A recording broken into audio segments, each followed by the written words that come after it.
answer all your questions. Trax Footwear in the Grosvenor Park Center or traxfootwear.com. The Environment Canada forecast for Saskatoon area. Today, rain ending this morning, then a mix of sunny cloud.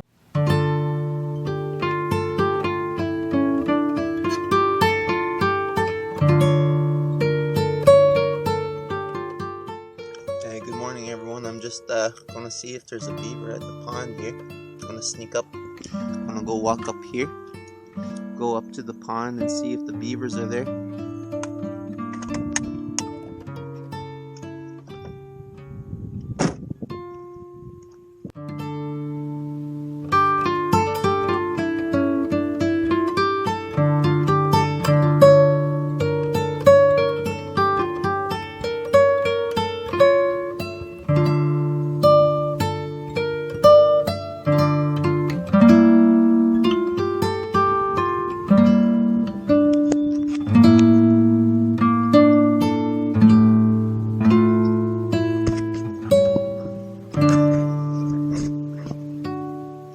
There was 2 ducks, no beavers.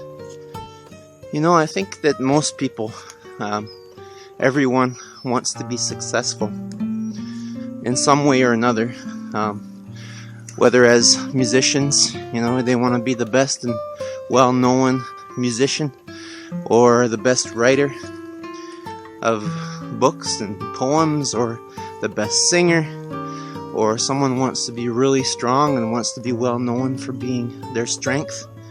Some people want to be well known for how nice they are. Oh, he's the nicest person. And everyone wants to be great, really, in whatever they happen to be good at. And sometimes we think in this world, as Christians, we think, oh, that's wrong.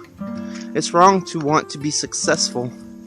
It's wrong to want to be the best at something, or it's wrong to want to be known.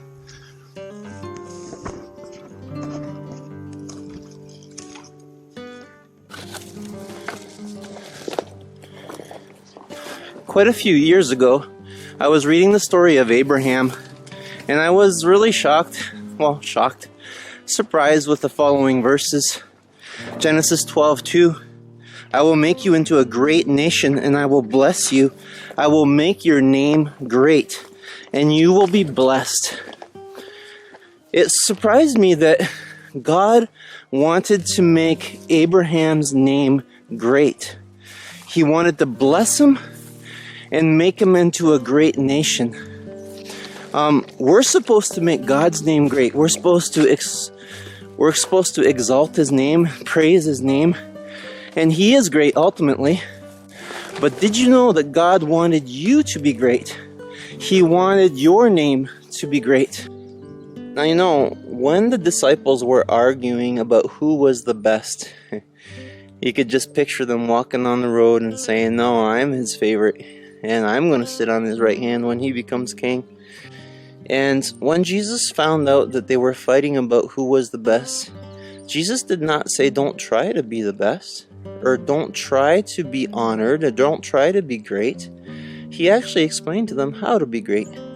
It's not a problem for us to want to be great or to use our life wisely and to do great things in this world. But the problem is we have no idea what great is. God is great. God is glorious, God is amazing, God is righteous, and he is the definition of great. And if you want to be great, you got to be great by his books, because that's going to be eternal greatness.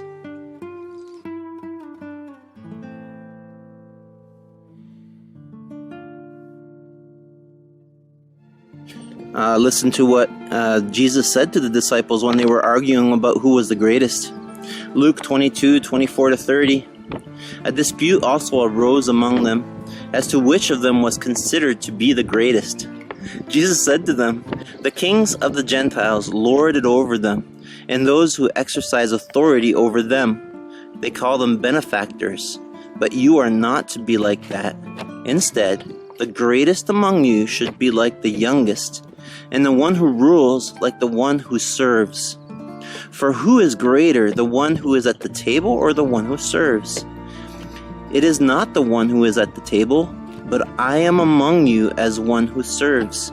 You are those who have stood by me in my trials, and I confer on you a kingdom, just as my Father conferred one on me, so that you may eat and drink at my table in the kingdom and sit on thrones, judging the 12 tribes of Israel. You see, Jesus didn't say stop trying to be great. He just told them how to be great. And he said, you know what? Greatness is, I am great, actually. Do what I do. Serve others instead of lording it over them. If you want to be great in my kingdom, which you will be, there will be thrones for you. There will be a job for you. There will be eternity for you to be great. You need to learn how to serve others.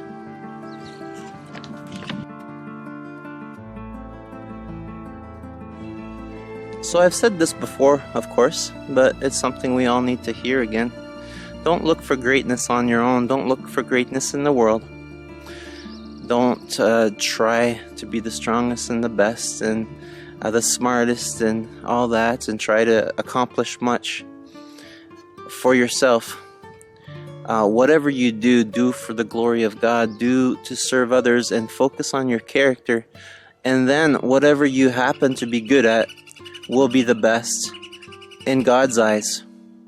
Now, I may be a really fast runner. I may be really strong physically, but that means nothing if I don't have good character, if I end up in hell.